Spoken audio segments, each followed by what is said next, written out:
TDP అధినేత చంద్రబాబు, పవన్ కళ్యాణ్ అంటే ఒంటికాలతో లేచి విరుచుకుపడే నానీలు వైసీపీలో ఇప్పటికే ముగ్గురున్నారు. ఆ జాబితాలో మరో నాని చేరారు.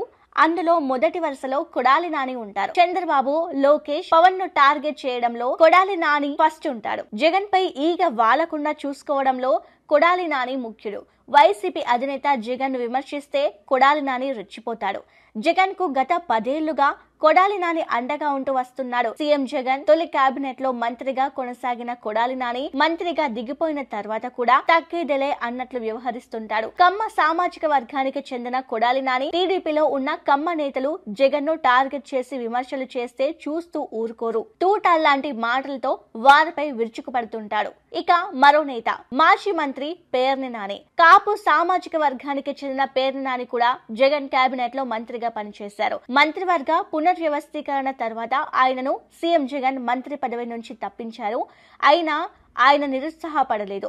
సీఎం జగన్ పై పవన్ విమర్శలను పేర్ని నాని ధీటుగా ఎదుర్కొంటారు. పవన్ వ్యాఖ్యలకు పేర్ని నాని గట్టి కౌంటర్ ఇస్తుంటారు. పవన్ కళ్యాణ్ ఏకి పారేస్తుంటారు. కాపుల పేరు చెప్తూ ఓట్లు గడుపుకుంటాడని, కాపులకు పవన్ కళ్యాణ్ ఏనాడైనా ఏదైనా చేశారా అని కౌంటర్లు ఇస్తుంటాడు. చంద్రబాబు పాలనను విమర్శించిన పవన్ నేడు ఆయనతో పొత్తులు ఎలా పెట్టుకుంటారని పలు సందర్భాల్లో ఎండగడుతుంటారు. మరో నేత ఆళ్ల నాని.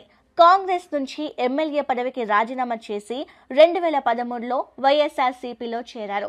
2009, 2014 వరకు పశ్చిమ గోదావరి జిల్లా ఏలూరు నియోజకవర్గం ఎమ్మెల్యేగా పనిచేశారు. 2017లో ఎమ్మెల్సీ అయ్యారు. 2019లో వైఎస్ఆర్సీపీ నుంచి పశ్చిమ గోదావరి జిల్లా ఏలూరు నియోజకవర్గం శాసనసభ సభ్యునిగా పనిచేశారు. వైఎస్ జగన్మోహన్ రెడ్డి మంత్రివర్గంలో ఉప ముఖ్యమంత్రి అయ్యాడు. ప్రతిపక్షాలపై పదునిన విమర్శలను ఎక్కుపెట్టేందుకు ఎప్పటికీ వెనక్కి తగ్గడు. ఈ రోజే వైసీపీ అధినేత సీఎం జగన్ ను కలిసిన కేసినేని నాని ఆ తర్వాత చంద్రబాబుపై రెచ్చిపోయాడు.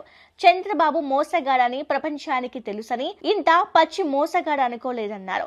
చంద్రబాబు అవసరం ఆంధ్రప్రదేశ్ కు అవసరం లేదని, ఆయన పని అయిపోయిందని విమర్శలు మొదలు పెట్టారు. దీంతో నలుగురు నానీలు కలిసి నలుదిక్కుల నుంచి చంద్రబాబుపై దుమ్మెత్తి పోసేందుకు సిద్ధంగా ఉన్నారు. టీడీపీ నేతలు ఈ నానీల దాడిని ఏ మేరకు తట్టుకుంటారో చూడాలి.